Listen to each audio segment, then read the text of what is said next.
Good morning, members, and welcome to this meeting of the Social Work Services Committee. This meeting is being live streamed and recorded and will be made available on the Council website for public viewing. I would ask that remote participants please follow good practice guidance, which includes muting microphones and switching off your video when you're not addressing the meeting. Speak in the Teams chat function when you want to contribute, and if you're in the hall, you can do this on your iPad or your iPhone. Please don't repeat contributions already made by other members, and no material should be posted in the chat function if it is intended to be part of the discussion.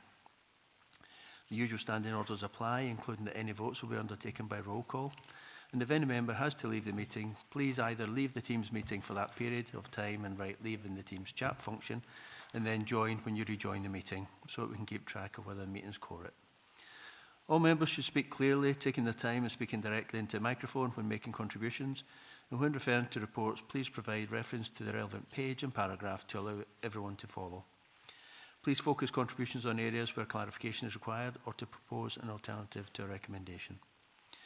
Members may notice that when calling members to speak, I will refer them formally, calling them councillors, and so it is clear who are councillors and who the process of elimination are officers. Can I just say before I go any further that I've been suffering from a cough, so I ask for your forbearance if I have to interrupt when I'm speaking. Do we have any declarations? Sorry, Claire, can you give us the setup and indicating who's participating remotely and who's any apologies, please? Okay, thank you, Chair. We've currently got 16 members present this morning, 7 here in the hall, 9 on Teams. The 9 on Teams are Councillors Bell, Councillor Karen Carruthers, Councillor Dashper, Davis, Howie, Ingalls, Jameson, Jordan and Little. We've got apologies from Councillor Hill, Councillors Stevenson and Wilson currently not present. Councillor Dorward. Thanks, Claire. I understand they're on their way, so they're a bit delayed. Thank you. Okay, thank you. I can also see that Councillor Hill's just joined the meeting, so she's present on Teams. And clearly, since the papers were published, we no longer have a Councillor Scobie as he's retired on the 29th of September. And there's 2 vacancies as well. Thank you. Yeah, thanks, Claire. Before we go any further, can I just check with Councillor Carruthers, did you have any issues in connecting today? As I'm aware, we have had issues in the past. Thank you, Chair. Yeah, unfortunately, I'm still having to put my name in and wait in a lobby, and I'm sure on the screen I'm unverified. Yeah, I can see that. I'll see if we can make some inroads into that. Thanks, Karen. Thank you. Sorry, Chair, for coming back in. It's just to say that I have had the head of IT on the phone, and there had been a bit of a confusion, but I can't understand how it's still not sorted. But thank you for your question and looking into it. Thank you. Okay, moving on. Are there any declarations of interest or statements of connection?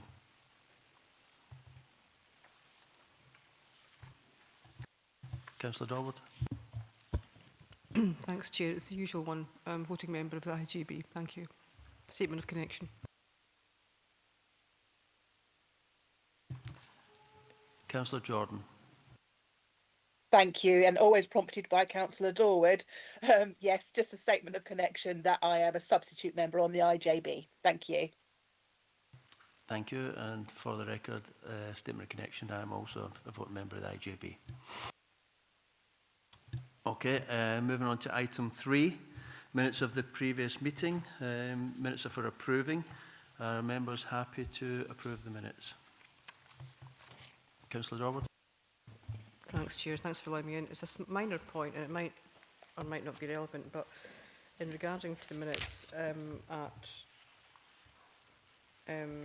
agenda item 4, I did at the last meeting ask that the issue about residential care for children was raised both at Social Work Scotland and via COSLA Leaders meeting, and it's not minuted. I'm just wondering if there's consideration, if there could be consideration to minuting that request. Thank you.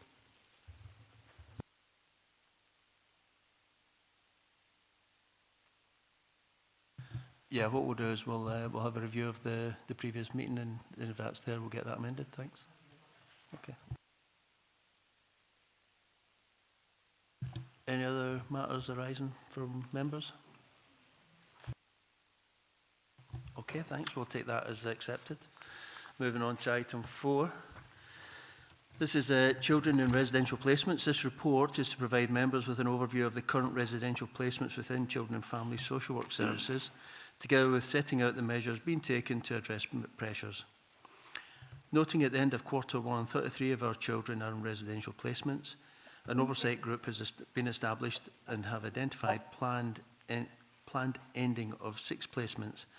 Of the 6, to date, 5 28-day notices have been served to private providers with these young people now either returned to family, secured on tenancy or living locally in supported accommodation. What is worth highlighting is the benchmarking information relating to a number of placements in other local authorities. 9.83% of our looked after children were placed in residential care compared to national average of 8.2%. Other areas of focus include our contract management arrangements, data analysis and housing and accommodation, and the newly introduced intensive support team and kinship care team, together with the work progressing in partnership with our registered social landlords, securing potential sites for development of 2 children's houses.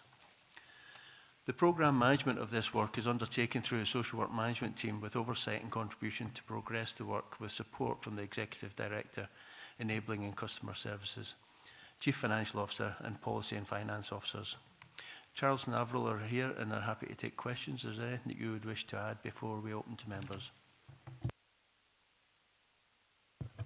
Through yourself, Chair, just probably to provide some additional reassurance for members around the 6 children, young people in terms of moving on. I think despite the cost pressures which are significant, we want to make sure that we're doing the right thing to support these young people in terms of creating that sort of positive pathway. And also just want to recognise the huge amount of work, both from a kind of one council approach we're receiving from other parts, other directorates to kind of support this agenda, which is very much recognised to kind of support the work around creating these pathways. Also, I don't underestimate the challenge. It's still very significant for us in terms of the level of vulnerability need we're managing and supporting within communities, but also the capacity with our own internal resources to meet that. So there's an ongoing challenge to ensure that we manage that and balance that off to ensure we do the right thing for the children and young people. But happy to take any questions from members on that. Thank you. Open to members. Councillor Drysdale. Thank you very much, Chair. Good morning, members. Good morning, Charles. Thanks for the report. It was just with regards to 4.2 and 4.21 on page 21, where we read positively that we will look to the provision of 14 one-bedroom flats as new builds, and in 4.21, the completed procurement of Hope Place development. It was just a bit more detail for those listening in today on that matter. The first question I have is, do we as a council still believe that children's homes, especially for these particular children, will be built in areas whereby they have access to buses, town centres, swimming pools and facilities, etc.? Just a full list I won't give, but I'm sure you understand where I'm coming from. And in 4.21, with regards to Hope Place development, we see 6 ensuite rooms with shared communal spaces, which is excellent news. So thank you for the work you've done on that. But just a quick question for our understanding. We're totally sympathetic that asylum seekers are included in that figure. How do we as a council analyse whether children from this area get those places and those beds over the asylum seekers? Is there some way of measuring that? If you could just explain that to us, that would be most helpful. Thank you very much, Charles. I'll pick up part of that through yourself, Chair. I'll pick up some points, Councillor Drysdale, and thanks for raising the part around communities, because I think that's really important. And then I'll pass to Avril, who will pick up some of the kind of nuances of the supported accommodation.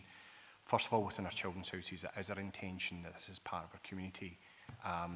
For kind of commercially sensitive reasons, we can't go into the full details of where we're looking to kind of plan for that. But the dialogue is taking place that this is in the heartbeat, because this is where children will thrive and flourish, and they'll have accessibility to education, friendships, socialisation, groups and activities, as best we can in the same equity for all children and young people. We appreciate there are some parts of our plan it needs to be possible a little specialised in our thinking around really complex need and how we do that in a very adaptable way. But again, that's going to be subjected in terms of how we scope and complete that piece of work. In regards to Hope Place, our unaccompanied asylum-seeking children, when they're received and welcomed at Dumfries and Galloway, they immediately receive a looked-after status. That's inbuilt into our statutory responsibilities, so we have the same corporate parenting responsibilities to those children as we have to all children within our communities. There's some fantastic examples and evidence. We've received some amazing outcomes for our young people who've been received from other areas. In terms of the breakdown of that, I would be probably uncomfortable to kind of separate that and profile that in terms of what does that actually mean, because we see all our children and young people with that level of equity and fairness through the corporate parenting responsibilities. But I'm happy to have a conversation to provide additional reassurance around that in terms of how we make sure we support all our children and young people equally and fairly through that. So happy with that. I'll kind of pass over to Avril around just about the supported accommodation point as well. Councillor Drive, are you happy with that? Thank you for your question. Just in relation to the supported accommodation, what we look for is the best match for our young people, and that takes into account the geographical area of the region. We're working closely with our registered social landlords and our supported accommodation providers on that work, and currently looking at the various sites and options that are available for all our young children in Dumfries and Galloway. Thank you. Councillor Drives, are you satisfied with that? Thank you. Councillor Dorward. Thanks. Thanks, Chair. I'd like to echo what Councillor Drysdale said in terms of where we're going with accommodation, but also echo what Charles has said about it being universal for all looked after children. I think that's fair and equitable. As a local authority, that's what we should do. As a country, that's what we should be doing as well. It's more comment for discussion. I know that people say you shouldn't comment, you just ask questions, but I think it's useful to have debate and discussion, Chair, if you agree, at these meetings as well. And commenting on it's 4.5, page 18, the figures that have been given for comparison across Scotland, it's actually quite shocking, the amount of children that are housed out with their local authorities. And it's noticeable that in urban areas there's more people housed within. Maybe a small question there just to hold on to. Are they in local authority or private sector accommodation? That might be, you might not know that, but it might be challenging. I think the thing for me, coming on the back of Audit Scotland's statement on the promise yesterday, is that we're not doing enough for our children in Scotland. I mean, we're spending something like as local authorities, we're spending 1.2 billion on mainly residential care provision, I would imagine, given the cost of it. And given that the promise was set 5 years ago, we're really not there yet in terms of what we're doing. We're spending almost 10 million on residential care for children, most of it with the region. So whilst I've asked for my comments in the last meeting to be minuted, Chair, in terms of going to social work chief officers meeting and also COSLA, I think we need to go further here at this meeting in terms of residential care, because it's disappointing that after 5 years nothing's really moved that much on the promise in terms of looked after children. We're actually probably in a worse position in terms of residential care. And we're spending a lot of money on something we perhaps don't need to have if we had more regulation. I'm not saying it's not regulated, I think it's under-regulated. If Scottish Government moved to regulate this more, we might be spending more money locally on our looked after children, not sending them out of the region to live in private sector for-profit residential care homes. So I'd like to formally move, without going into too much detail, that you, as the chair of this committee, writes to the Scottish Government to demand that on the evidence based in Audit Scotland's report, and in this report, actually, regarding numbers in private residential care, Scottish Government urgently undertakes a review of children's residential care home provision in Scotland in order to ensure that going forward, care home provision is in the main based in the child's local authority and is provided, where possible, by a not-for-profit organisation. Thank you. Thank you, Councillor Dorward. Do we have that in writing? Yeah, can we have a look at that, please?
Can I just ask, Councillor Order, are you aiming it across to Claire, yeah?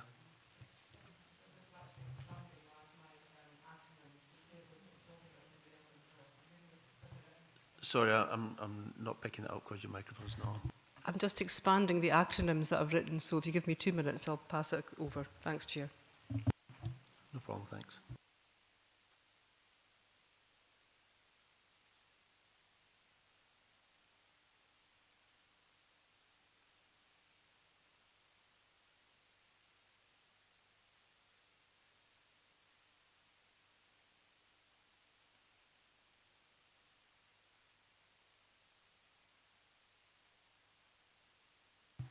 Yeah, I haven't spoken to governance. We'll take a very short adjournment, say 10 minutes, to allow that to be sent across and to have a look at it for suitability. Thank you. So 10 minutes.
Members, thank you for that. Thank you, Councillor Dorward.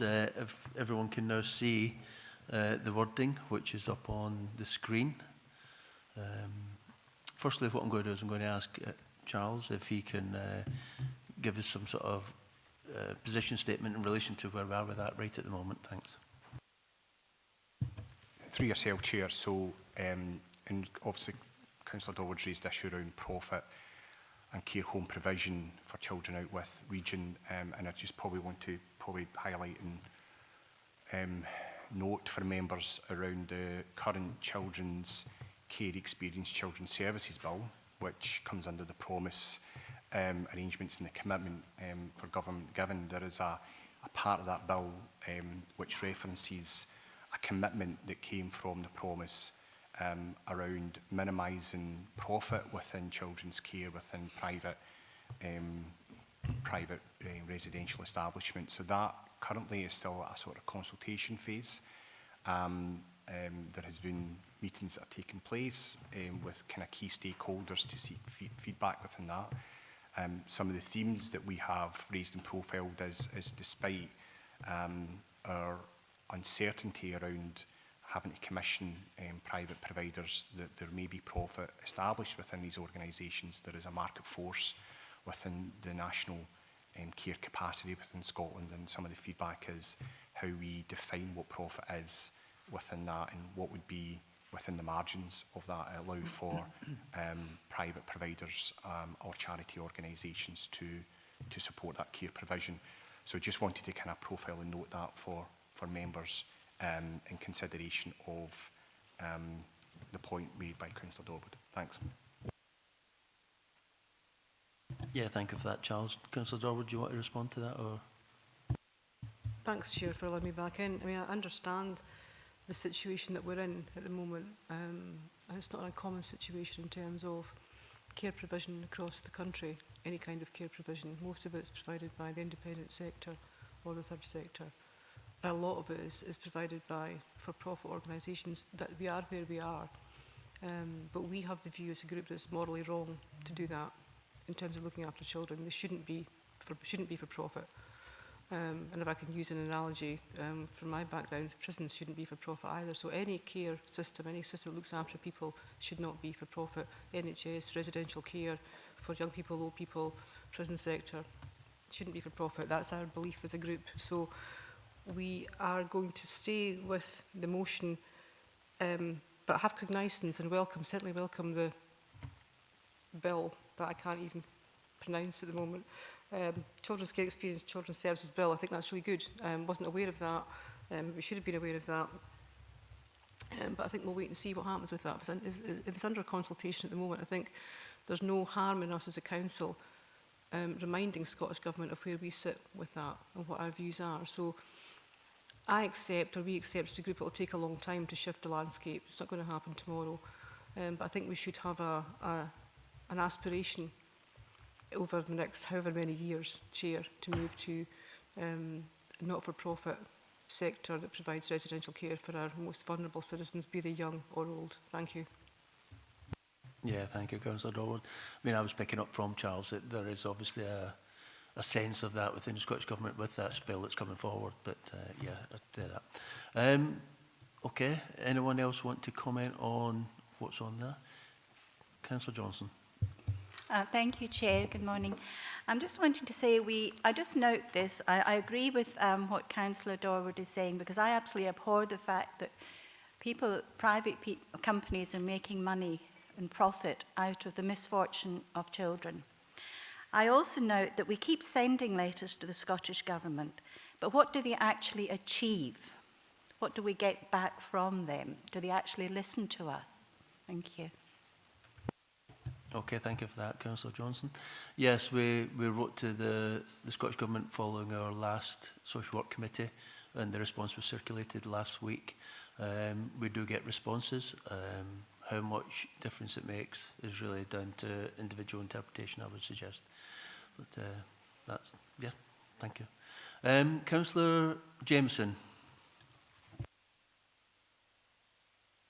Yeah, my query wasn't regarding this, but I do agree in principle with what's being said. And if with any letter that we send to the government, I'm sure, and from previous experience, another job, it will be noted, and it's part of, for example, in lobbying, if you like, or influencing decisions in a positive way. So there's no harm in sending letters to officialdom. They'll get a lot, but I'm sure if it comes from a local council, that they will pay attention to it and use that in the balance of their discussions internally and within the political scenario. So I don't think there's any problem with it, as long as we're all agreed in it. I think in principle that there's nothing that we could be offended by.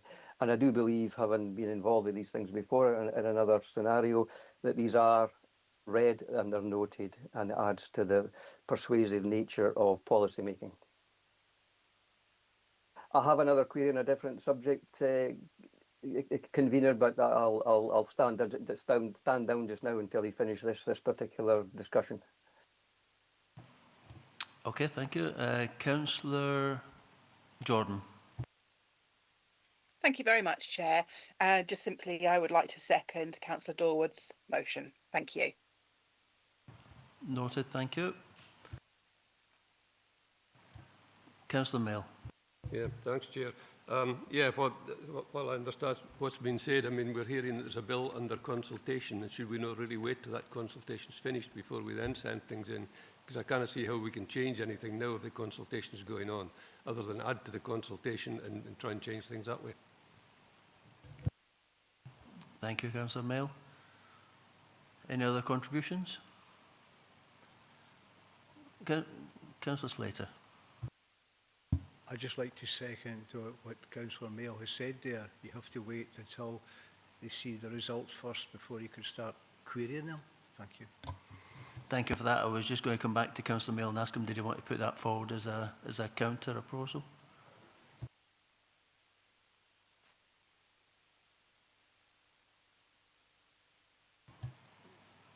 Somebody speak to me.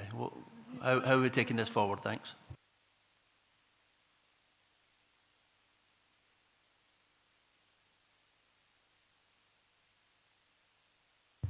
Yeah, we're just sort of considering here whether it is worth sending a letter or just wait until the consultation has finished. Thank you.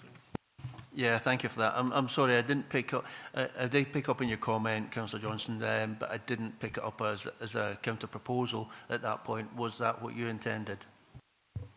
Yes, basically, yes. Sorry, thank you for that clarification. So, Councillor Mail, are you happy to? Councillor Slater, are you happy to second Councillor Johnson's proposal? Yes. Okay, thank you, members. If there's no other contributions, okay. Well, it seems that we've got a proposal and a counter, an amendment. Claire, can you take us through this, please? Thank you. We've got a motion proposed by Councillor Dorward, seconded by Councillor Jordan, which was the motion that was being circulated and is on the screen currently, that the Chair of this committee writes to Scottish Government to demand that, on the evidence based in the Audit Scotland's report and in this report regarding numbers in private residential care homes, Scottish Government urgently undertakes a review of children's residential care home provision in Scotland in order to ensure that, going forward, care home provision is in the main based in a child's local authority and provided by a not-for-profit organisation. We would suggest that it's keeping with the we would suggest is what keeping the promise is all about. The amendment proposed by Councillor Mail, seconded by Councillor Slater, is that the Chair of this committee does not write to Scottish Government.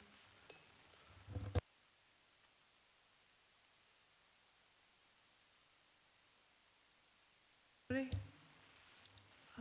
Yeah, the amendment was by Councillor Johnson. It's just that I hadn't picked it up as an amendment at that point.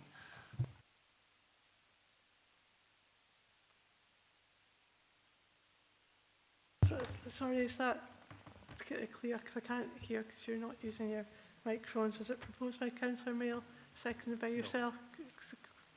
proposed by, I'm putting the amendment forward, seconded by Councillor Slater. okay, thank you.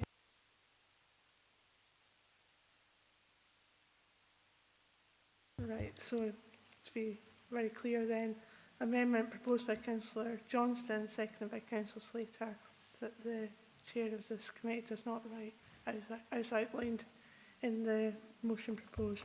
So, going to the vote then, Chair. Amendment. Vice Chair. Councillor Bell. Amendment. Councillor Karen Carruthers.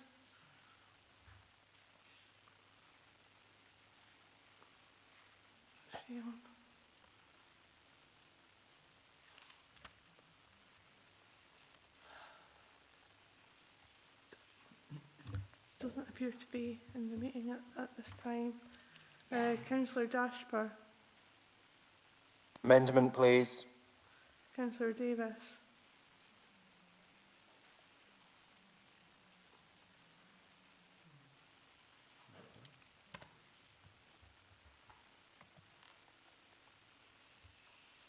Councillor Davis.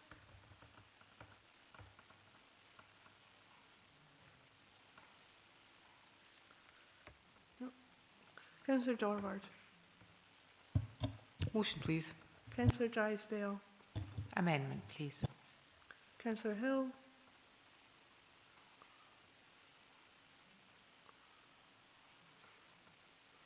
Councillor Hill.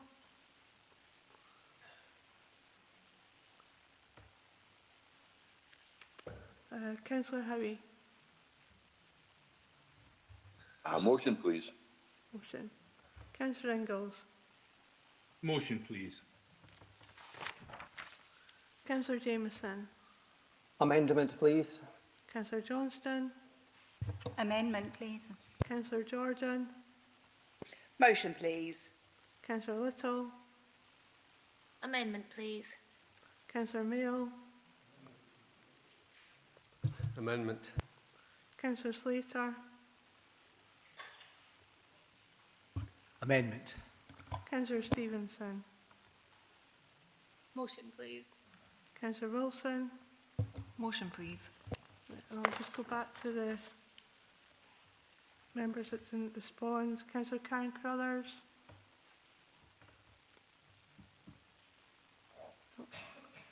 Councillor Davis.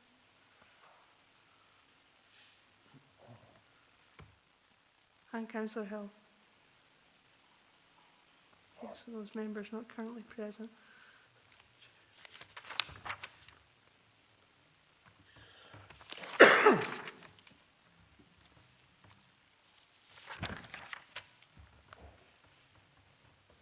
Amendments carried, 10 votes to 6.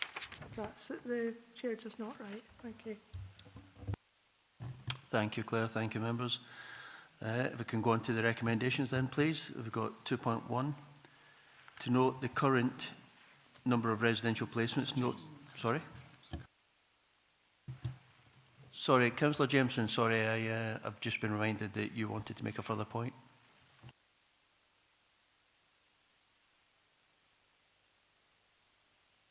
You're on mute, thanks. Sorry, I've been distracted by. We're still on agenda 4. Item 4. Page 21 and page 20. First of all, it's just a commendation, really.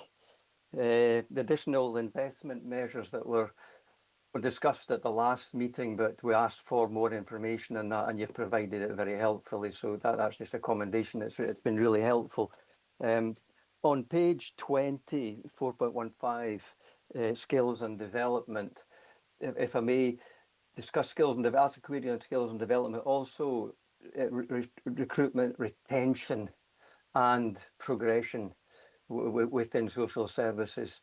You know, it's very clear that we need to identify accommodation and foster carers, etc., but without the qualified, appropriate staff with the right training, etc., that is going to be really devalued. So my question really is on, it's a bit of a perennial one for this committee in that we've underspent because we kind of fill posts basically. So it was just to get an understanding of where we are with that, given the need for specialist people in these roles to support children, families, etc. So this is not a criticism, it's an acknowledgement of the difficulty, but could you just give us a little bit more depth into the recruitment, for example, in these the three identified resources for the additional amendment, but also more in general, it's staff, for example, in care homes, residential care and things like that. Is that challenge still high? Are we making progress on it? Because the positive destinations of children depend on so many of these complex issues. Thank you. Yeah, thank you, Councillor. Charles? Thanks, Chair. Thanks, Councillor Jameson, for that question. It's a really broad response I'm probably going to provide in this, to provide some reassurance in terms of some of the sort of more focused intervention supports that we provide. We don't have recruitment challenges within that, because some of that, within that highly skilled staff group, they are non-qualified social workers, but very much highly skilled in terms of building relationships and developing a practice model that supports that. There are other parts of the service where there is a need for a qualified social worker, and we know that the challenges have been highlighted around both from a retention perspective, because the demands that the children families role has on staff, and there's been research and evidence to highlight that both from Social Work Scotland and through SASWA, that have detailed the impact that's had on workforce, particularly post-pandemic.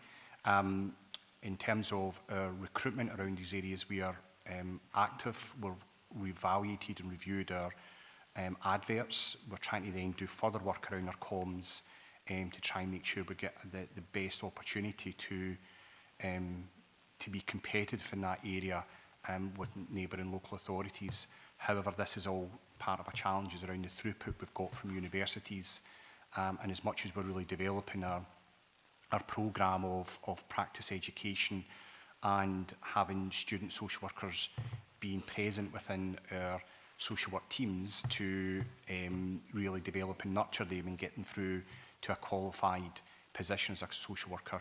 We know that the pathways from college into university, the demand and supply is not necessarily marrying up, and we struggle within that in terms of the region of Dumfries and Galloway, and we don't necessarily have the scope of resource that we can catch on that sometimes the Central Belt has. Now, we've got our Grow Your Own scheme, which has been noted as been really successful for us to develop our non-qualified social work staff to take that opportunity to step into this area, and we've got our current programme which is currently running, which we will hope over the short term will address that. We also have a commitment to our social workers, our baby social workers that are coming out of university. The task and challenge is incredibly more complex than I was when I first qualified as a social worker, and the sheer complex of demand that sits there and unmet need, and trying to support that unmet need is great. And I think that's the greatest challenge we have. I had the opportunity to meet our newly qualified social workers along with Stephen last week, and there are themes that they will highlight and how pressurised that role is, and we need to commit to that development and not overly burden them to ensure that we're allowing them to grow into these roles, to provide the knowledge and experience that they can provide the best assessments and plans for children and develop these relationships. We've noted as well, Councillor Jameson, as part of the challenge is capacity.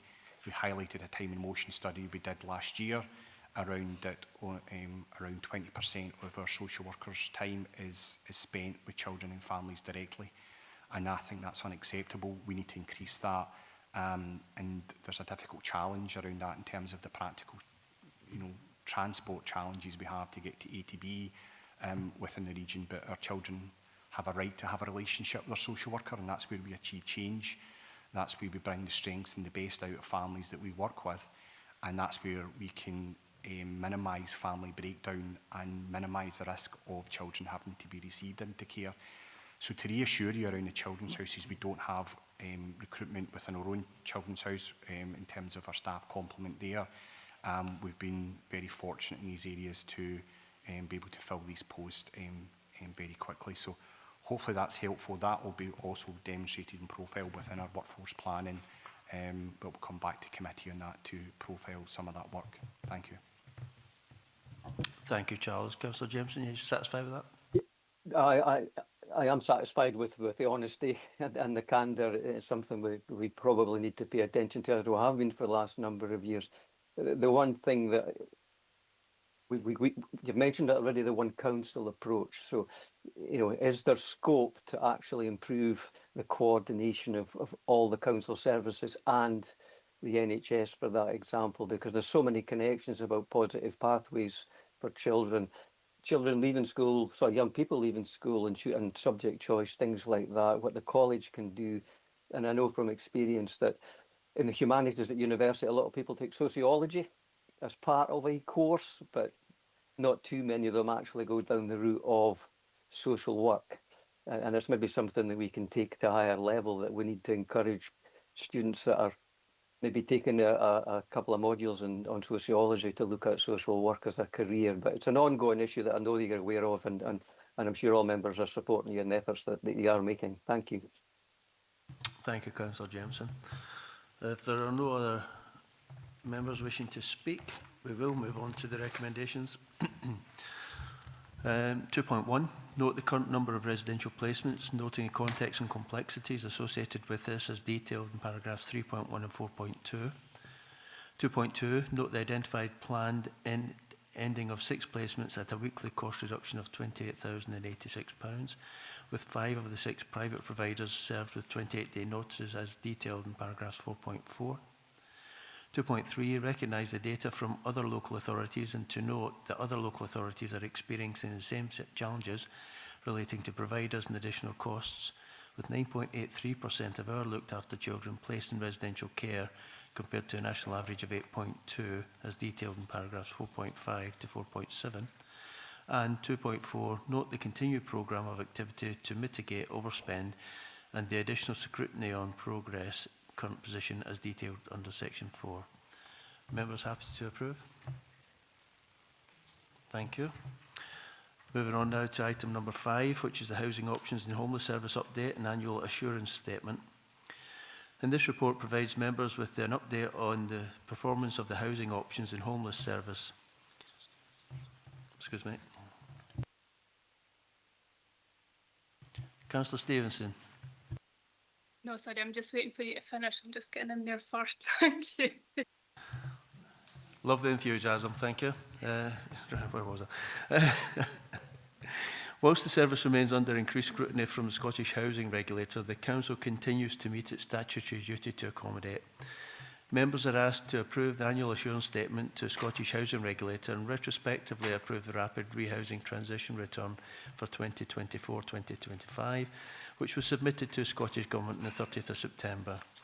A point of note is the deadline for submissions was the 3rd of October 2025 and not the 30th of September as stated in the report. Rebecca and Joe are available to take questions. Before I bring in Councillor Stevenson, is there anything you would wish to add? Thank you, Chair. Just a point of note that the Rapid Rehousing Transition Plan, pages 35 to 63, the outcomes and updates are missing from the report. So we will retrospectively get those to members. However, obviously, if members have questions, we will try our very best to answer those. Thank you. Thank you, Rebecca. Councillor Stevenson. Sorry, Chair, I missed what you said regarding when the plan needed to be returned. What was the date change from the 30th of September? The 3rd of October. Right, okay, because it's still retrospectively, but one of my questions is, what would you do if we didn't agree with this report today? Because ultimately, we're being asked to agree something that's already been sent. And on page 67, it states that there's a speeding up of the process, but it's actually getting worse. And as it's getting worse, it's getting dangerously close to the Scottish average. So what assurance are we taking away today that we would want to retrospectively send this to the Scottish Government?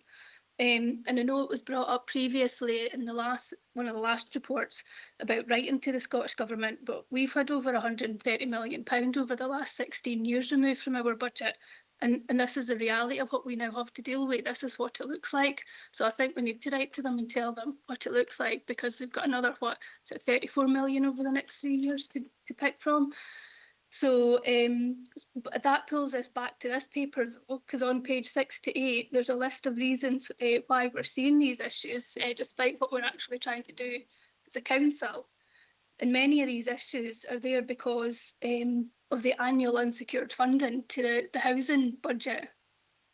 So if we'd previously had the 5-year funding that we've asked for, then we may not actually be seeing as much of these issues, and we may be able to start tackling those figures that we're seeing on that paper. So, sorry, my page has just floated away. And just the other thing that I wanted to pick up, Chair, we had the Poverty and Housing Committee the other day, and there was a housing paper brought in it.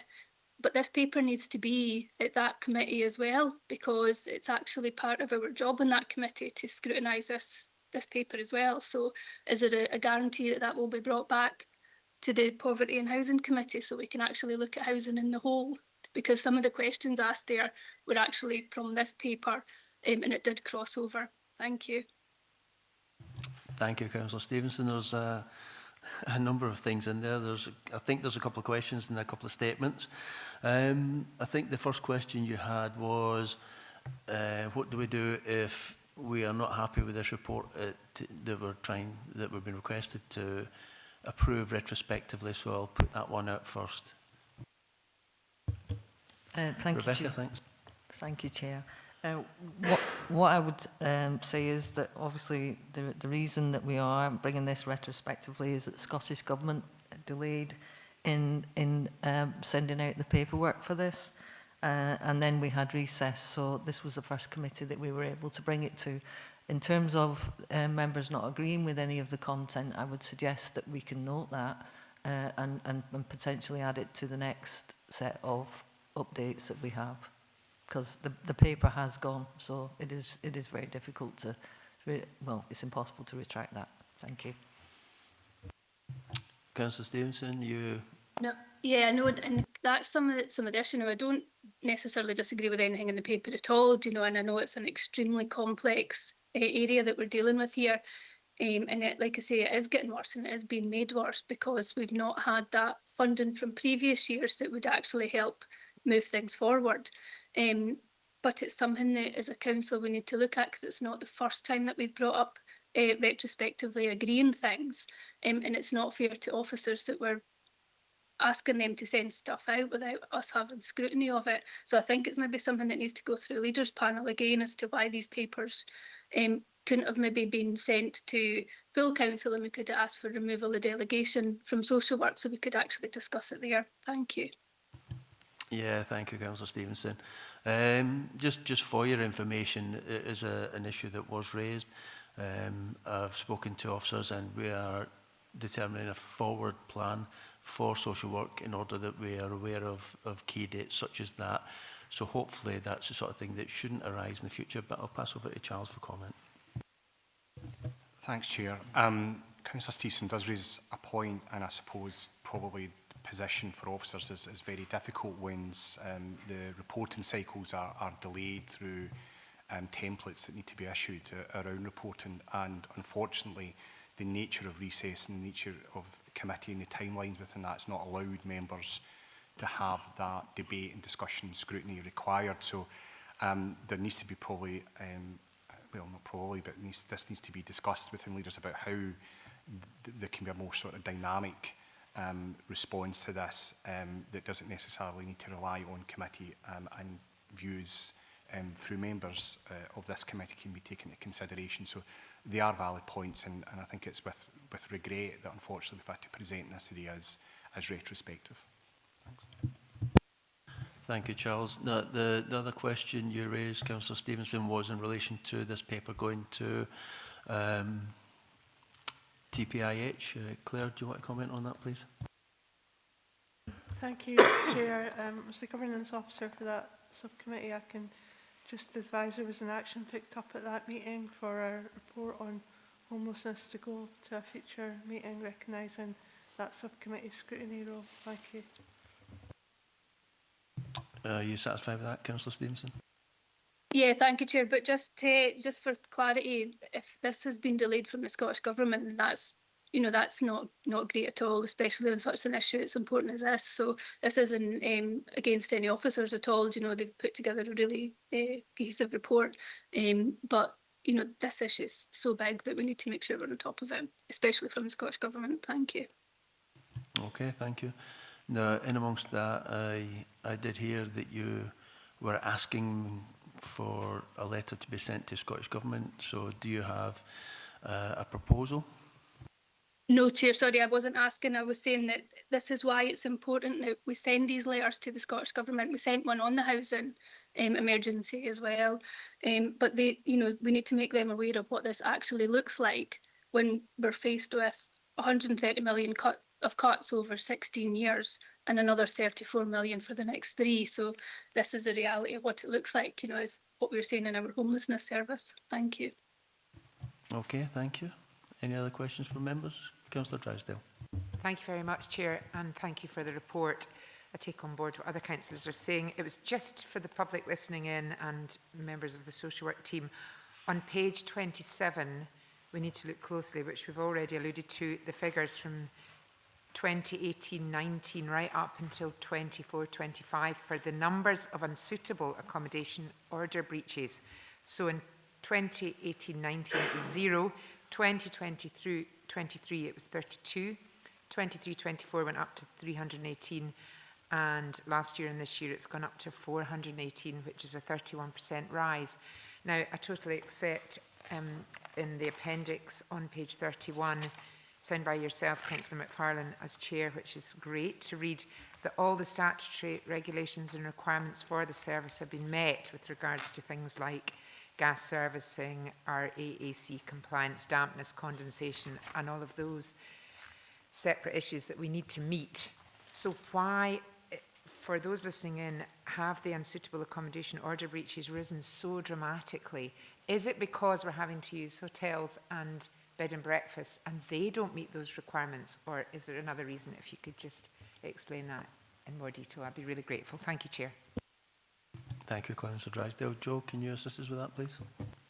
Thank you very much, Councillor Drysdale. I can advise you that in relation to the unsuitable accommodation order breaches is predominantly through our use of hotel accommodation. Under the unsuitable accommodation order that was introduced in 2020, it basically states that any accommodation where a customer does not have sole use of kitchen facilities and their own bathrooms means that that will hit a breach after 7 days. So on the 8th day, it's classed as an unsuitable accommodation.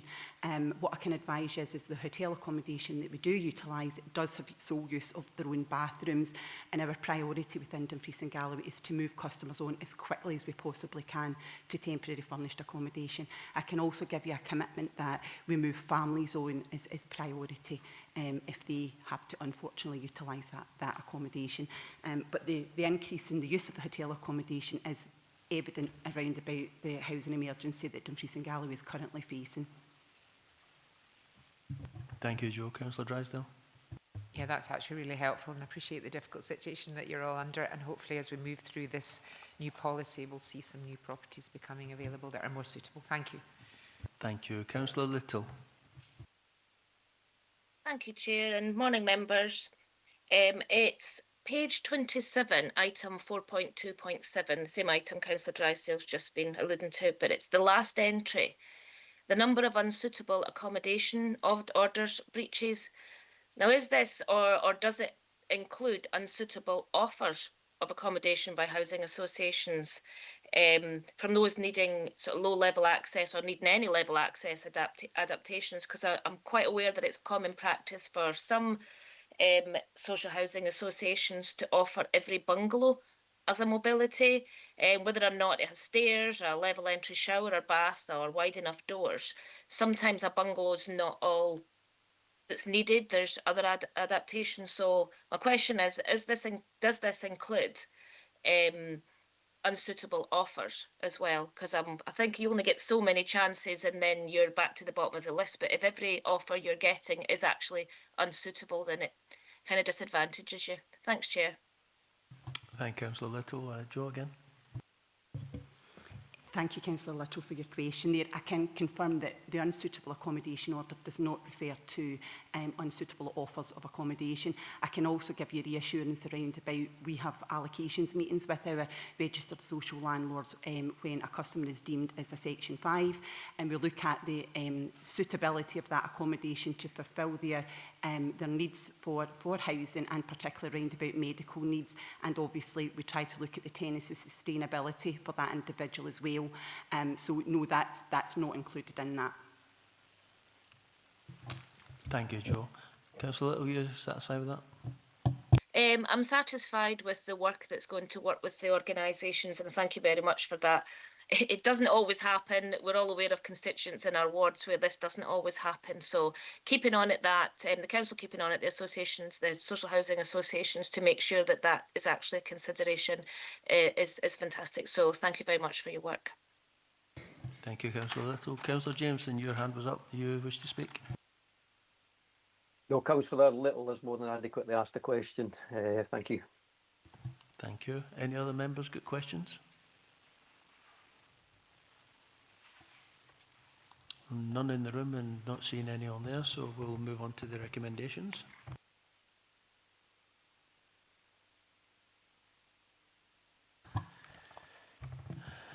Members are asked to 2.1, note the process for the production of the annual assurance statement as detailed in section 4.1. 2.2, agree the content of the annual assurance statement to the Scottish Housing Regulator 2024-2025 as detailed in the Appendix 1. 2.3, note the progress against 2024-2025 RRTP work plan and the content of updated work plan for 2025-2026 as detailed in Appendix 2 and 3. 2.4, retrospectively agree the Rapid Rehousing Transition Plan return on 2024-2025 for the Scottish Government submitted on the 30th of September 2025 as detailed in Appendix 4. Just before I go further on that, can we clarify, did we submit it on the 30th or did we submit it on the 3rd? The 30th, Chair. Thank you.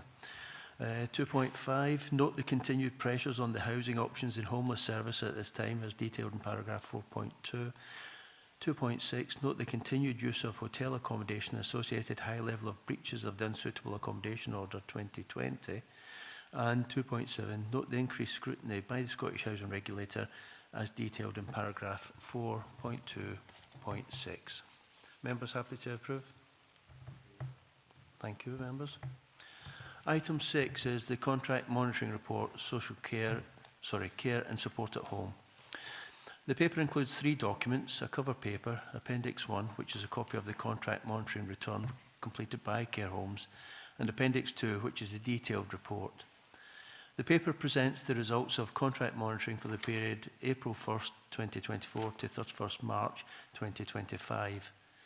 28 care and support at home provider partners were monitored, and 86% of partners have no significant risks, 14% are in the moderate risk category, and no services are in the high risk category.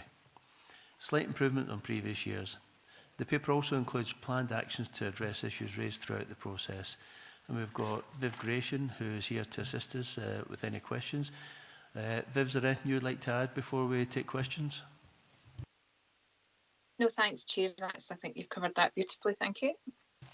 Thank you. Open to members for questions then.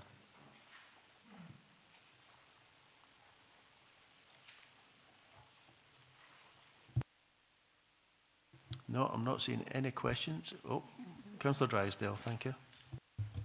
Yeah, thanks very much for the report. I probably have to be, I don't wish to criticise the officer at all, and I see the report's been signed off by Stephen Morgan, but I think for me, as a member of this committee, I'm struggling a wee bit with the commissioning team point 3.4, Chair, on page 79, where the commissioning team have monitored adult health and social care commission services.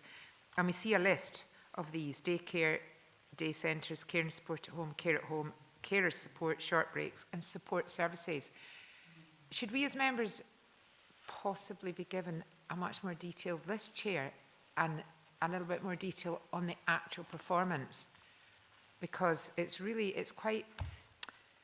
not a very broad and in-depth report for us as members to be able to look through, I would suggest, but I would be more than happy to wait and see what other members feel if it's just me that feels that way. I don't want to be too controversial because I totally understand it's a very difficult situation we are facing at the moment with care at home.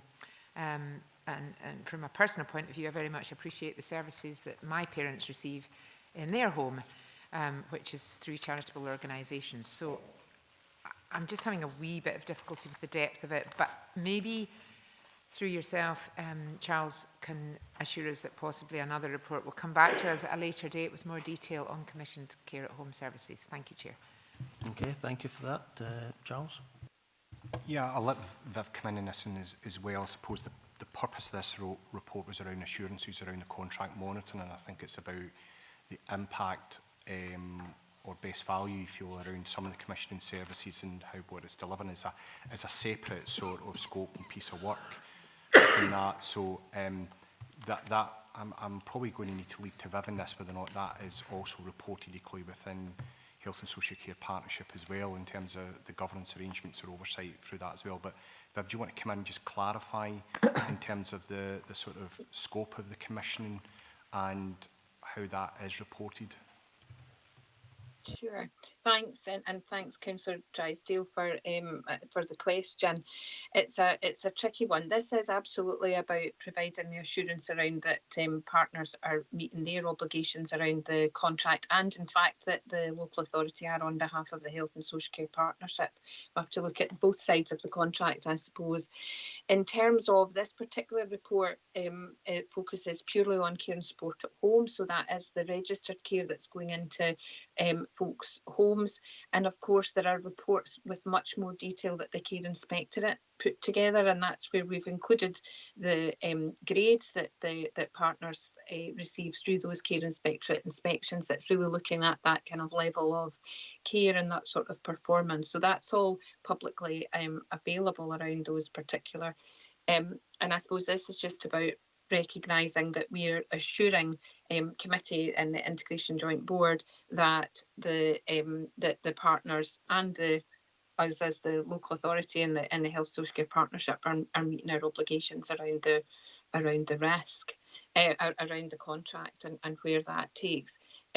Very happy as always to have a conversation out with, if it's helpful, with Councillor Drysdale or anyone, or perhaps do one of our elected member sessions about how we undertake that, what's involved in that, and if there are more details that colleagues would like to see through what it is that we're doing, we can certainly have a look at that, Chair, no problem at all. But there's not a more detailed report coming forward that are planned to be brought forward. But if that's something that committee would want to see, then I'm very open to having conversation about what that might look like.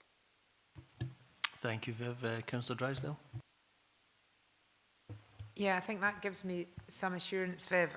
Just interested to hear if any other members feel the same way. So I appreciate we're not going to get a further report. There is a list on page 88 of those services that you've been questioning through the commissioning. So for example, can I just ask, for example, with Crossroads, every single member of the Crossroads team that goes into private homes, all those Crossroads individuals are monitored and checked. Is that what we're saying? We're checking that out. Is that, I need a level of understanding. Is that where we're actually coming from? So it's going to be a cost to the council, an additional cost, or does the cost remain as is, Viv? Do we sit on a level keel here, or is it going to cost us more to go into this in depth, a little bit more in depth through yourselves at the NHS? Thanks. Viv? Okay, so I'm sorry, I'm not following, Councillor. So the individuals that are within Crossroads who go into people's homes, in terms of they're all registered people with the SSSC, so anything that's to do with how they operate, making sure that they are meeting their requirements and all the rest of that's in there. And we, through the contract monitoring, will check that Crossroads as an organisation are meeting that from there.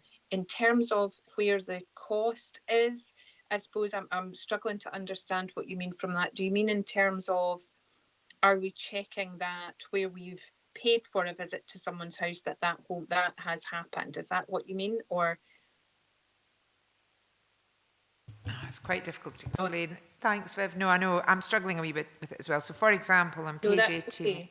on page 81, we see the risk score. So the higher the score, the lower the risk. So we've got only 24 providers are looking quite level, but there's 4 providers there at only scoring 74 to 61%. So you've escalated that as a bit of a risk, and action's been taken or is ongoing. So is that, for example, to check all that out, going to cost the council, our social work council team and the NHS more? No, it's not. That's really helpful. Thank you, Viv. Thank you. What we're doing with there in terms of the risk score, what we're looking at is how much of their, and that's what the template in Appendix 1 shows us what we're scoring that against. So it's about, have they got their mandatory training up to date? Are the care plans for people up to date? That sort of thing. So are they delivering on that contract there? But no, there won't be any additional, that's part of what my team do in that monitoring.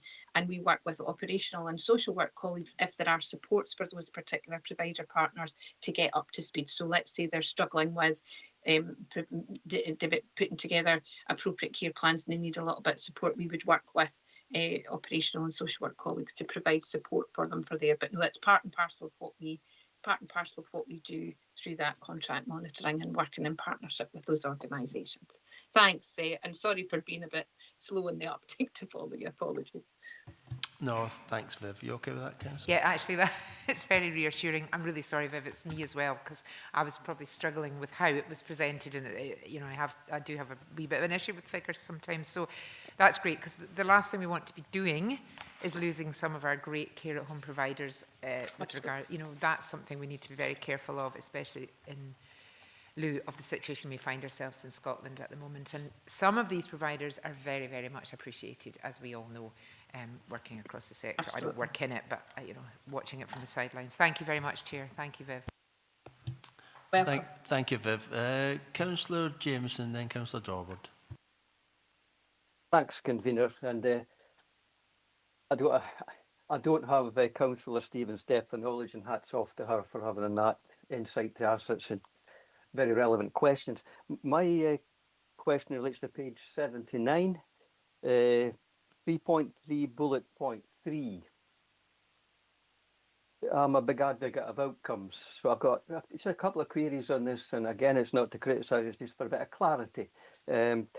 How do we define the personal outcomes? And secondly, how do we ensure that people's personal outcomes are being achieved? I think both of these are crucial to this subject. Viv? You're muted.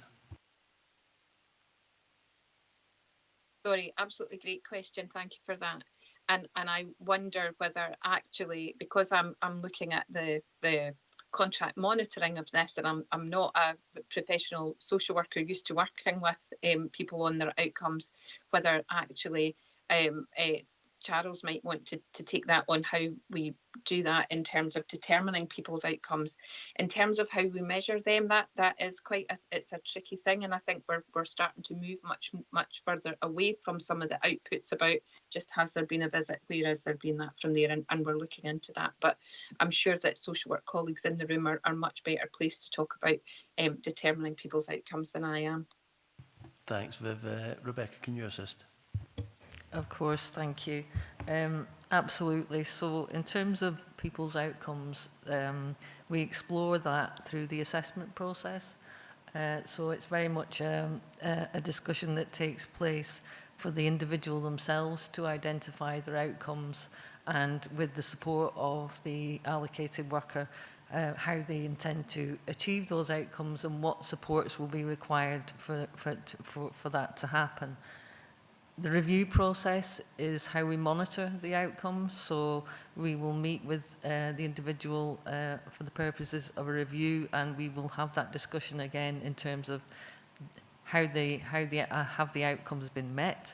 Do we need to set new outcomes, or does the individual wish to continue on the same track in terms of what they're seeking to achieve?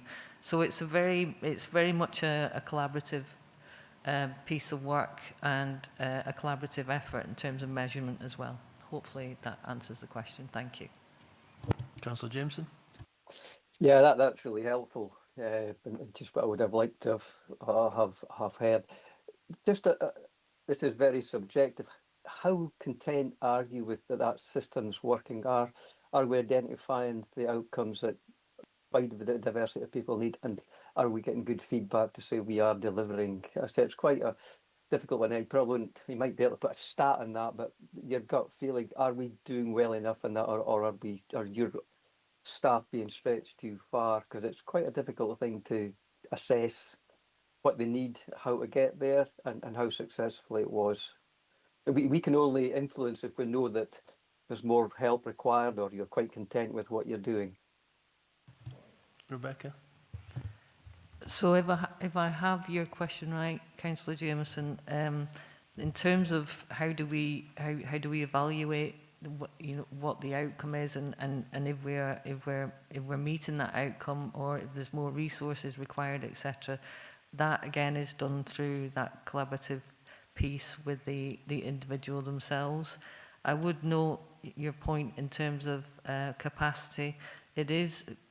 There's absolutely no doubt, and Charles has touched on this earlier in terms of staffing challenges, and the demographics in Dumfries and Galloway, as we know, are set against us in terms of we have much more demand than we have resource, for example.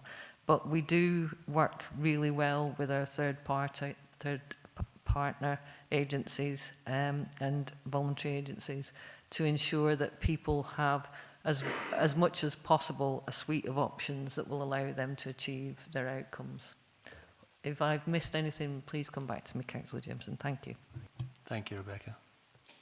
No, that's really helpful and honest and open. That's very helpful, and all due respect to the work that's going on. Thank you very much. Thanks, Councillor Jameson. Councillor Dorward. Thanks, Chair. This is a specific question. Thanks for the report. Hi, Viv. Specific question on page 82. It says, let you get to page 82 first before I continue. This says 75% of cash services experience minor staff challenges and 4% have experienced significant staffing challenges affecting the service.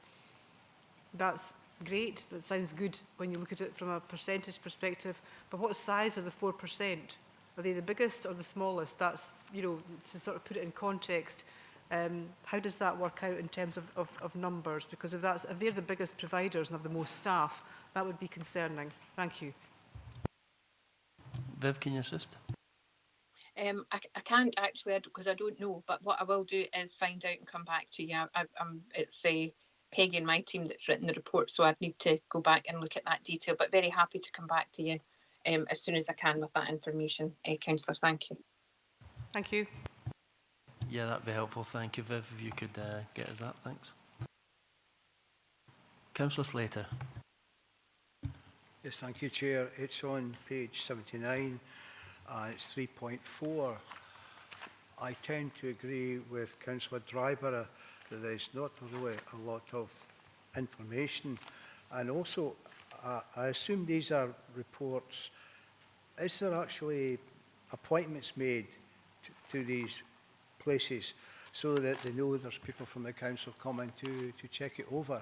Or are they just done at random and just arrive to make these inspections? Thank you. Viv? Thank you. Yeah, so we, first of all, they're not actually inspections. We're not inspecting the service. Rather, we're just exploring and looking to seek assurance on their ability to meet their contracts. So it is on appointments. What I will say, though, Councillor, is that those, the Care Inspectorate, who are responsible for looking at the quality of the care and what's going on there, they will do announced and unannounced inspections and provide reports as a result of that. But also worth noting, perhaps, that the commissioning team are in regular contact with our partners and generally have quite a good relationship there, so are able to partners will come to us and say we're looking for a bit of help around something, or vice versa. But no, these are monitoring visits are arranged through appointments, because it's generally with the management staff and arranging to have a look at files and different things. Yeah, thank you, Viv. The thing is, David, we're trying to work alongside these providers. It's not about catching them out, but clearly we need to make sure they're maintaining standards, and the whole purpose is to engage them positively and trying to do that. Are you happy with what Viv says? It's good to, yes, it's good to hear that. But I wasn't trying to catch people out. It's just the fact that you have these inspections, if you don't call them inspections, but they have to be monitored, obviously, and they have to be right. If there's anything that's not right, it has to be addressed. Thank you. That's asking about. Thank you. Thanks, Councillor Slater. Councillor Dorward, just in response to your question and perhaps for Viv's information, on page 132, 1, 2, 3, 4, 5, I think it's the 5th paragraph down, it says one service, 4% face significant staffing challenges, so that might answer your question. Perfect.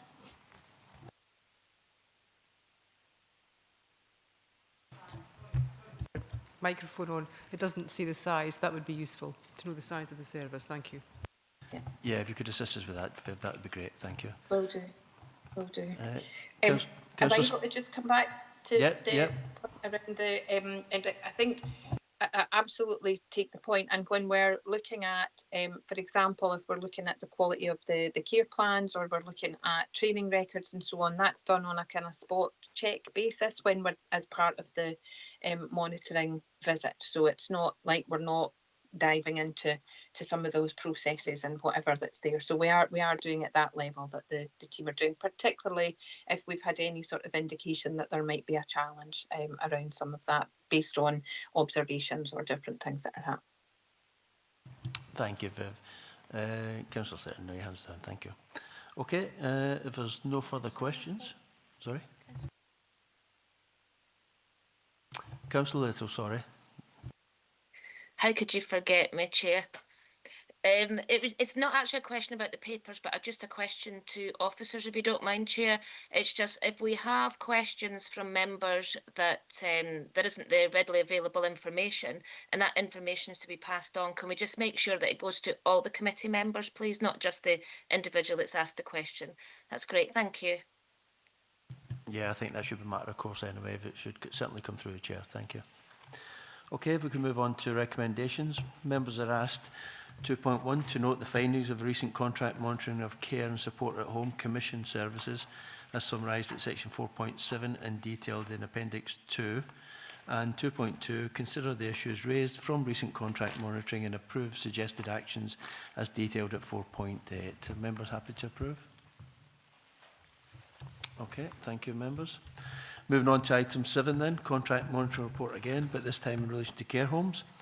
And this paper is presented for reassurance and includes 3 documents: the cover paper, Appendix 1, which is a copy of the contract monitoring return completed by care homes, and Appendix 2, which is the detailed report. The paper presents the results of contract monitoring for period 1st of April 2024 to 31st of March 2025, and 30 care homes were monitored. 67% of the homes show no significant risks, 33% are moderate risk, and no services on the high risk category. This paper also includes planned actions to address the issues raised throughout the process. And Viv is still with us to answer further questions. Anything you would wish to add before we go to members, Viv? No, that's fine. Thank you, Chair. Open to members for questions, please.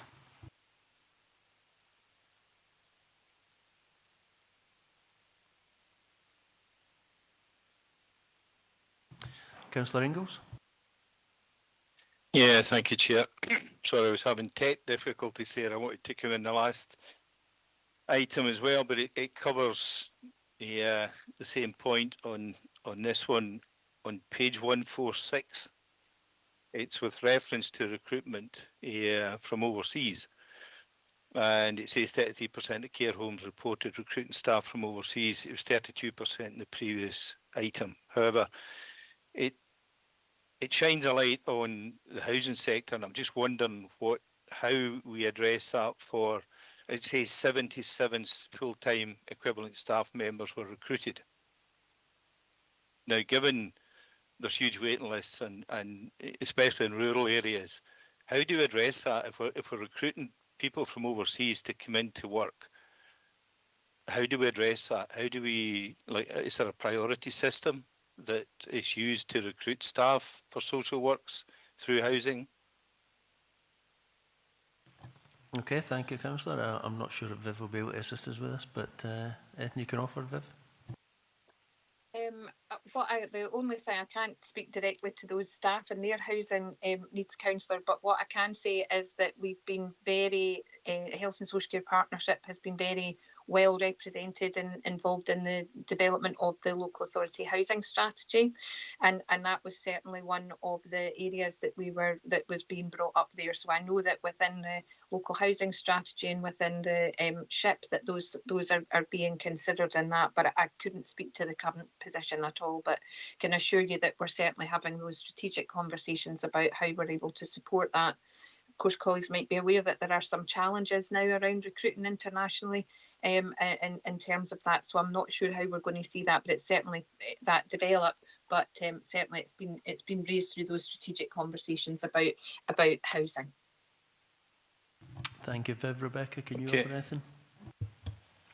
Thank you, Chair. I think Viv's covered it from the strategic perspective. I guess it's just to conclude by saying, in terms of the housing and homeless options team, that if any person presented themselves as homeless, we would seek to do what we would do for any other community member. Just to note that the Ask and Act has passed, the bill has now passed through Parliament, and that basically restricts, previously we would have had a time scale with which to work with somebody to ensure that actually they were homeless, for example. So that has been taken away. So if somebody presents or somebody suggests that they're homeless, then all organisations have a duty to support those individuals, and and we have a duty as a local authority to ensure that we provide appropriate accommodation. Thank you. Thank you, Rebecca. David? Yeah, sorry, Chair. The paper says we're actively recruiting from overseas into positions within social care. So if we're actively recruiting people to come in, then are we providing accommodation, or are we prioritising them for accommodation, or how does that work? And it's not only Dumfries and Galloway, because it looks as though it's throughout certain areas in Scotland as well.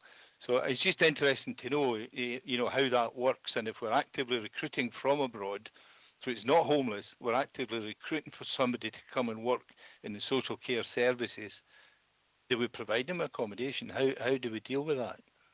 Thanks, Okay. Chair. Okay, thank you. I'm going to pass across to Charles. Through yourself, Chair. Councillor Ingles, the Dumfries and Galloway Council don't have the oversight or responsibility for that recruitment. That recruitment doesn't sit with us as a council.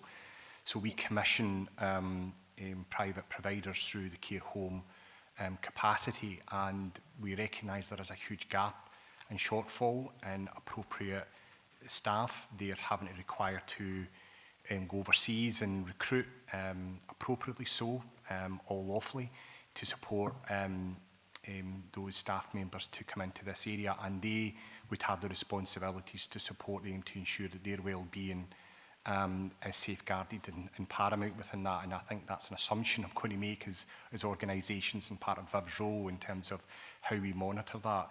I think Rebecca's already covered the responsibilities and the statutory responsibilities that we would have in this space should any member of that workforce become homeless, and where our responsibilities would then sit in, and that would be done equally and fairly as any community member in Dumfries and Galloway. Hopefully that's helpful. I know Viv is looking to come in as well, maybe to give extra context. Yeah. Yeah, I'll let Viv come in before you come back, David, Okay. please. Thanks. Thanks, yes, Charles has covered that really, but just to say that I'm aware that there are several of our provider partners who actually do provide accommodation for their staff. that come from overseas. So they do it as part and parcel of what they're doing here. Not all of them potentially, but they do have a responsibility there to do that, and I'm aware of some that do. Yeah. Thank you. Councillor Ingalls. Yeah, so basically what we're saying is it's an agency system that's used, is that correct? And the agency provide the accommodation facilities for the staff that are coming in, or am I getting that wrong? Who would like to respond to that? Viv? Oh, sorry. Thanks, Chair. I suppose there's something in the kind of language potentially around some of this, councillor. So an agency staff, when you're mentioning agency, that kind of conjures up to me folk that are coming as agency staff. What's actually happening is these provider partners are contracted from us. They're registered with the Care Inspectorate and are providing, in this case, care homes. But as you right say, it affects care and support at home as well. And those organisations are overseas, are actively recruiting through. There's a whole range of things that they're doing across the care sector to identify and bring folks to Scotland to work in that way. But they're bringing them here perhaps on some sort of sponsorship through the kind of the immigration routes or what have you. But they're generally coming as employed staff by those organisations, not as agency in the way that I would think about that. So it's then the organisations themselves. And I give you an example of, I'm aware of a care and support at home partner who has actually rented a house for when they have them, and then that is part and parcel of bringing folks here and part of the resettlement work that they do with that person. So agency is just a slightly different word, but they're contracted commission services that are registered with the Care Inspectorate, who are employing staff and then supporting them where they can and where appropriate and where needed to be able to find accommodation locally in order to come and settle in our area. I hope that's helpful. Thank you. Yeah. Sorry. Yeah, Andy. Yeah. It does help. It does shine a spotlight on, especially rural areas where, we're trying to deal with depopulation and bring working people back into rural areas, and there's accommodation requirements for those people. So basically it's partner organisations who employ these staff and put them into accommodation that they have. So we don't have that connection there. Okay, that's great. Thanks for that, Chair. That gives me a wee bit of insight. Thank you. Okay, thank you. Councillor Dorward. Thanks, Chair. Thanks for the report again. Question concerns page 147, and it's about ASP, or for those of you who didn't know what that meant, Adult Support and Protection Training Compliance. So page 147 says 30 out of 30 are not up to date with ASP training. I take it that is care homes as opposed to people. And question on that is, it says that compliance, is it mandatory to have this training? I think it is from what I've read, but I couldn't quite make it out. That's because probably of my lack of knowledge of the sector. And also, does that impact on an individual's ability to practice? Now, what I've got in the notes at the side of that is it says where necessary suspension of placements have been put in place by, I don't know what CCHST is, and I did look up the abbreviation but couldn't find it. It's not a test, by the way. So is that suspension of placements for service users or suspension of placements for employees? Thank you. Viv? So yes, first of all, the adult support and protection, you're quite right, is mandatory training. The level of compliance that we are looking for in terms of that contract is what partners are maybe falling short of, and it is something that's mandatory as part of the employees registration with the SSSC, another acronym, Linda, but which is the Scottish Social Services Council, I think, who register all of the staff. So it might be that there's folk are kind of new in post. What I've discovered is that adult support and protection training doesn't follow the person from one. So if I worked in one care home, it doesn't follow that I can go to the next. So there's a bit of that kind of stuff, which is some of the stuff that we're trying to get underneath here with partners. And these are some of the areas that I think that the Health and Social Care Partnership can really help with, particularly for some of our smaller partners where maybe running some of those courses is a bit tricky. And there's an online course that we're looking into for that. So yes, that's where that is from there. So it is mandatory and they need to have that there. In terms of their ability to practice, as I understand it, there's a period of time when staff are coming into post where they can practice under supervision while they await their registration. So that would kind of all be in there and part of that. So yeah, that's not the same. Linda, I can see you. That's not the same as somebody not having their Disclosure Scotland or their PVG or anything like that. This is specifically around the adult support and protection processes and whatever that's around there, which is also just a part of that. Just to reassure you on that that regard. So yes, and it's something that we've highlighted that it's something that we're going to support them from the partnership. The suspension of placements part is if there are concerns around, so for example, there was maybe, there might be an extreme situation where a care home had a very, very low level of their staff that was that had completed the thing, then it's within our gift through the contract to suspend placements into that particular home.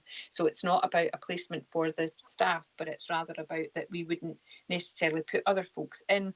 And the care home tactical team are the operational team within the Health and Social Care Partnership who provide that sort of wraparound support. It was introduced through COVID and looks at kind of all sorts of areas of practice to support partners. So particularly through COVID, that was around kind of infection protection and control, but they also have, so those are our practitioners from within the Health and Social Care Partnership that can support and can deliver in around that. So that's where the support comes, so that we are very much recognising that if there is any sort of potential risk, we have our own people from within the partnership who go in and wrap around that to make sure that everything's as safe as it can be. Hope that's helpful. Yeah, thank you, Viv. You mentioned there about perhaps not putting further people into those placements, but what are we doing to support the care homes to make sure they do deliver this training, they get the maximum number of staff trained as quickly as possible? Yeah, it's Chair, that's really the role of that care home tactical team that we've got, who have great relationships with them. That includes practice educators and around that from there. And we're looking at how can we support through some of our online training that is around, that we make available, I suppose, across those organisations and that from there. So we've got a team within operations that dedicated that support to bring that in there and support to bring practice up to where it needs to be. Thank you. Councillor Dorward, do you want to come back? Yes, thank you, Chair. Thanks for that, Viv. I think one of the things that's concerning here is the fact that you've highlighted that the training doesn't move from place to place. I don't understand that at all. It's the same training, but that is what it is. And you, as a Health and Social Care Partnership, we're looking to untangle that. Is that across, are we looking with other partners across Scotland to do that? Because that seems to be a massive risk that could be mitigated really quickly if, and these numbers would go down considerably if it were sorted out. So who is the body that undertakes the training, and how do we lobby that? Thank you. Them, sorry. Thank you. No, it's fine. That's fine. And I'm not sure that I know that level of detail again, Linda, so we'll need to come back to you exactly around where that sits, but I will do. Yeah, Councillor Dorward, I'm wondering if perhaps it's to make sure that when staff do move, that they do have the training. If they do move from one facility to another and they say they have it and perhaps they haven't, so perhaps I wonder if it's a way of making sure that every time they're somewhere that they have had that. Councillor Slater. Yes, thank you, Chair. It's on a similar vein, really. It's on page 146. At 33% of care homes reported recruitment staff from overseas. This has been partly discussed, but who monitors their training and what qualifications they have? Because I had a friend who trained in New Zealand but couldn't work here because they had to go through a lot more training.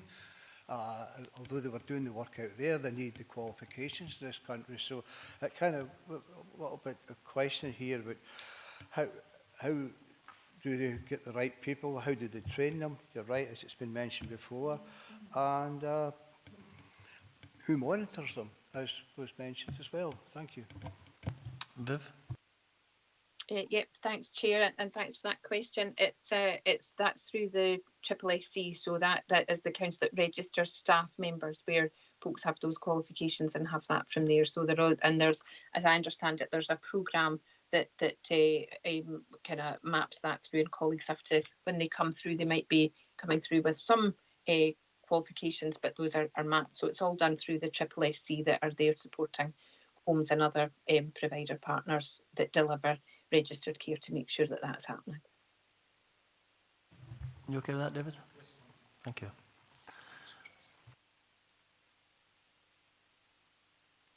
Councillor Drysdale. Thank you very much, Chair, for letting me in. Just quickly, can I just say, I think it's very important that Viv's here today, and we're very grateful because it gives us the opportunity to question someone within the NHS, so thank you, Viv. It was page 147. I've just got 2 quick questions to finish up on. We're aware that with Right Care, Right Place, we were recruiting beds in the care sector, and we're very, very aware that across Scotland and indeed the UK, that the care home sector, as we've already spoken about, has recruitment and retainment challenges, sustainability challenges and training challenges. So, you know, we have empathy towards that. However, with Right Care, Right Place, we were buying a certain percentage of beds across Dumfries and Galloway, specifically in the east and the west, to alleviate the problems with Right Care, Right Place, Viv. And I see on page 147 that we do have challenges faced by provider partners and identify supports, including block bed arrangements with some care homes. And you have all been meeting, and it's a huge amount of people, the commissioning divisional manager, the supported living teams, the social work colleagues. Really just some update at some point would be brilliant for elected members to see. I know the delayed discharge goes up at this time of year naturally, but I still think it's a sticking point for us, as it is across the country. So just to get an update as to when elected members might hear back on that. And then finally, my second question was to do with the future planned contract monitoring. So this sort of comes before conclusions, but we are waiting for a separate report, which I think would be really helpful, about the care home providers and contract monitoring. That's going to come back to the IJB FPQ committee, Viv. I'm not sure what FPQ committee is, excuse my ignorance. But if that comes back to the IJB committee in January 2026, will we at Social Work get some oversight of that? Because I think that would be really helpful, especially when we see that 10 care homes are in the moderate risk category. That's page 148 in the conclusions at 4.14. So 2 questions. Thank you very much through yourself, Chair. Thanks, Viv. Yeah, thank you, Councillor Drysdale. Viv? Yep, first of all, on the flexible beds, we're just at the point, I know that colleagues are just at the point of concluding a whole evaluation around how that has gone, because we're pretty much about a year on now, Councillor, around where we are with that. So that should be coming forward shortly. In terms of the further contract monitoring that's going to the Finance, Performance and Quality Committee, apologies that that's not in the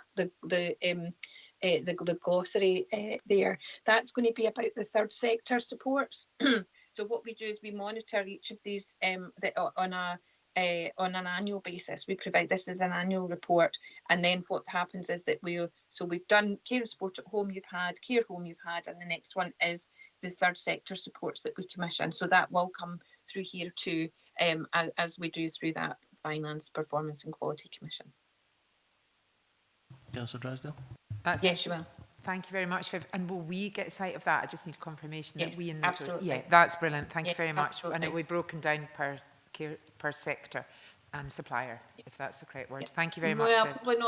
Probably not by supplier. There's a bit tricky. We've got, there's some sort of commercial, there might be some commercial sensitivities in around that from there. But I'm happy to, as I said earlier when you mentioned that, to have a sort of separate session with elected members about what that looks like and how we can support you in understanding that level of detail, if that's what you want to see.